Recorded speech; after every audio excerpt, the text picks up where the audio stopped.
Who here actually is working a job right now? Be honest. I'll put my hand down because I'm streaming.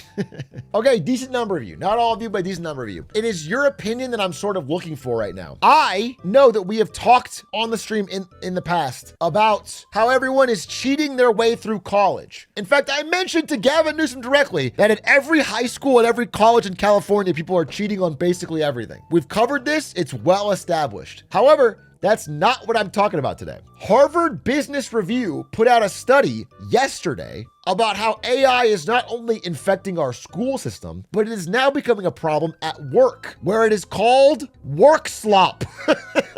Where it turns out AI is, for a lot of people, not making them more productive, but in fact, making them generate more, basically a Trojan horse of slop that pushes the actual work off onto someone else. I want to explain their thesis and I want to get your actual reactions to it. So here's the main idea. AI is very good at putting quickly produced, seemingly polished output. Things like well-formatted slides, long structured reports, seemingly articulate summaries of academic papers, okay? The idea is that at first glance, in a work context, ChatGPT output looks pretty good. It looks like work well done. However, the insidious effect of it is that it often shifts the burden of the real work downstream. If I ask you as your manager to, I don't know, write up an analysis on some of our competitors and what they're doing and things we can learn from that, the seemingly polished output from ChatGPT will look good, but not actually be very useful.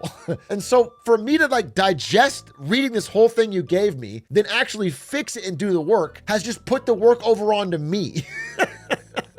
What you've done is you've found a magic way to do very little work, but seem like you're doing a lot so that you've pushed it to someone else, which is interesting. I left NVIDIA in 2022 and therefore have dodged ChatGPT in the workplace. So I don't want to speak authoritatively. I really want to ask people, but this study went into pretty good detail. And so they defined Workslop. I want to know what they mean because everyone uses slop all the time for everything nowadays. What did they mean by Workslop? What's the definition? This is the definition. AI generated work content that masquerades as good work, but lacks the substance to meaningfully advance a given task. Basically, you can't meaningfully move forward on the project or task or event or idea. You know, you can talk about it more, maybe it sparks an idea, but you're not actually actionably able to move forward. It's kind of empty or empty calories or vapid. And, you know, there's definitely a strong claim that that is what ChatGPT is good at generating. Not that it can't do some good things, but that this is like what people may use it for in the workplace. And so I from the outside can only speculate, but I know examples like this from a marketing POV. Like when I'm on Reddit, I could see that someone has been tasked with creating a Reddit ad campaign for their product. And they have instead taken to ChatGPT and AI to generate something that seems like it could be an ad for their product, but doesn't actually work.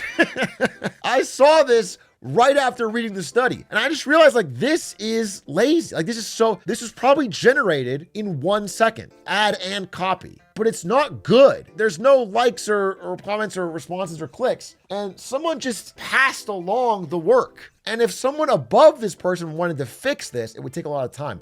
Now, this is more public facing. This article is more about internal reports. And I'll give you another example. When I was at Amazon, Twitch got acquired by Amazon, so we were now an Amazon company, and we had Amazon work structure. We had Amazon practices. So Twitch used to do a lot of PowerPoint presentations. If you want to be like, hey, I think we should add bits. If you had an idea, you would present it to execs with PowerPoint. After Amazon came in, that was over. Amazon has a very strict rule about what they call 6-pagers, Amazon 6-pagers. And the idea was, if you want us to do something crazy, like spend a bunch of money hosting TwitchCon, you need to write up a 6-page report that explains like what this is going to cost to do, why we would do it, risks, challenges, competitive threats, downsides, upsides, how we're going to get it done. You condense all this 6 pages. And it turns out doing this is very hard. It's very hard to get all your thoughts and ideas written down coherently in a 6-page formatted, well-structured report. But it forces you to learn what you're talking about. And then they would force everyone in the room to read this silently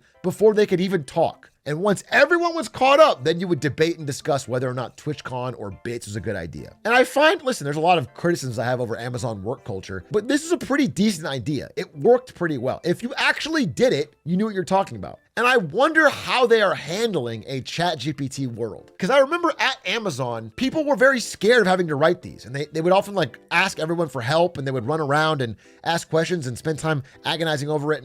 But by the end of it, they had something they really felt good about. I think nowadays it would be so easy to slop generate it. So I'm wondering, I would actually want to know from an Amazon employee how they're dealing with 6-pagers in an era of AI.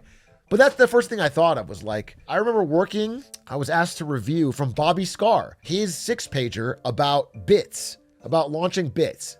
And it's like 6 pages about like, okay, streamers get donations through PayPal primarily. They prefer that because they get 100% cut. We have a chance to get a small slice of that market with Bits for Twitch, but we need to offer streamers something. So we're going to give them a guarantee they can't get chargebacked on. It goes through all the details so that when someone reads it, they understand the market, the context, why, where, when, what, how. I thought it was pretty good format is all I'm saying. But if you could ChatGPT it, it would be so much sloppier.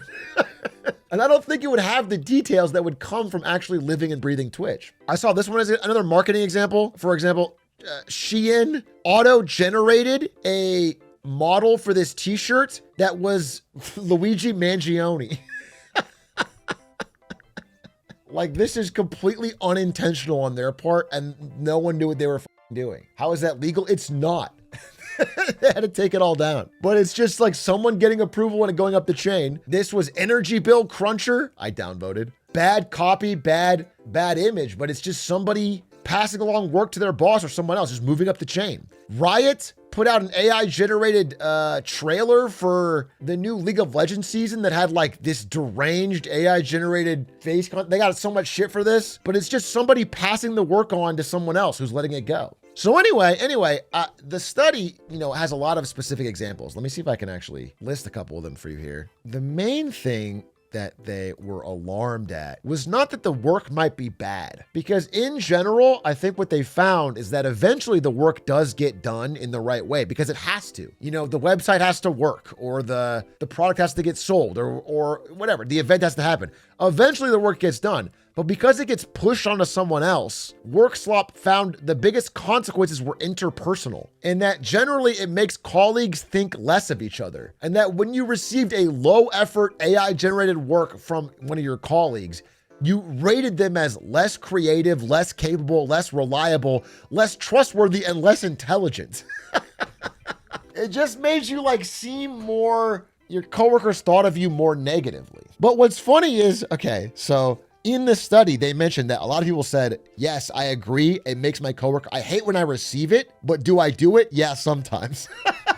It's just funny that many people who said yeah, I hate when someone does it, also cop to the fact that they did do it when things like deadlines were bearing down on them, or when they didn't feel like they had the mental energy to, which is interesting. And it is also worth noting that things like this, it could take a while for this to impact your job performance or career. People thinking less of you doesn't directly change your salary in the short term. And getting more free time back and being able to push the work onto someone else does help you out in the short term. So it's a tomato. You might take that risk, especially if you don't care about your coworkers or don't care much about the job. And as people report higher rates of burnout or higher rates of disengagement, I think the likelihood that they're going to give a shit about putting in the extra effort to make the work true is probably down. And the likelihood they're going to just have the facsimile of decent work is up. So I just find it to be very interesting. I wonder if any of you have any thoughts or if you've seen this. My coworker frequently uses GPT to make proposals to change things at work and print and leave them on our boss's desk. Bosses loathe them, toss them every time, but I've watched him ask the prompt and print it in the same day. We are literal grunts working at a nursing home. So I'm sorry, this is a guy that works at a nursing home who wants to make a change. So he writes a ChatGPT prompt, prints it out, and puts it on his boss's desk. Dude, he's so close to something that I think I could support. Because I do think the guy working the grunt level job at the nursing home probably does have better ideas on how to fix things. There's probably some small process changes that can make everything run better. It's almost like the way ChatGPT writes it causes you to tune out. As a software dev, it's so annoying to see obvious AI slop in code reviews. Do you mean in the code itself, or people are writing reviews? Like they're reviewing someone else's code with AI and it's giving it marks? Both, I see. As someone who works at a bar, I didn't think I'd run into people using this, but now one of my managers that everyone already hated has started using it, and it's fucking simple things up like creating drink recipes that don't exist or menus with food we don't have. He's getting ChatGPT to pre-write a menu that is food you don't have. That's amazing, dude. But that's a perfect example, actually. That's a perfect example because that is just creating work down. Like, that is not done any work. It is all the exaggerated motion of work and progress, but nothing has happened. You've just made someone else to clean up your mess. I think that's a very good way to put it. Now, I think it's worth saying, and the article points it out as well, and I've seen this in my examples, if you've written something and ChatGPT is giving you, I don't know, tweaks or ideations or polish, that can still work because there's a core plan or through line that hits the real world that you've made. But when it generates it from scratch, it will just not track to something that can actually be done in the real world. We have to generate evidence for litigation. People just use ChatGPT to fill in the gaps, going to see how attorneys get in trouble. This already happened. Attorneys did get into trouble. A lawyer got sanctioned for using ChatGPT for a court brief because it cited cases that didn't exist. And so the judge was actually super pissed because it's like you're making up legal precedent. I think a big thing that AI is doing is making bad workers a bigger problem because it now takes more effort to identify and undo the shit that comes out and doesn't work. Yeah, I think that's what this article is implying based on their talking to people in the workplace, is that it just makes bad work disguised. It still like doesn't actually solve whatever the business problem is. Like, do we need a new menu? Maybe our current menu isn't working. That takes, you have to like sit down and figure out, well, what do we have? What do our customers want? What is the menu that's going to generate more profits? What is the profitability per item? But that's work. But ChatGPT will spit one out that doesn't know any of that details, and it's going to look like it did the right work. I just got invited to a work AI training called Straight Outta Prompton. That's like fucking Silicon Valley parody level. That's awesome. Oh, wait, I had one thing I want to say. I'll end this discussion on one thing. Without leaking the person or the company.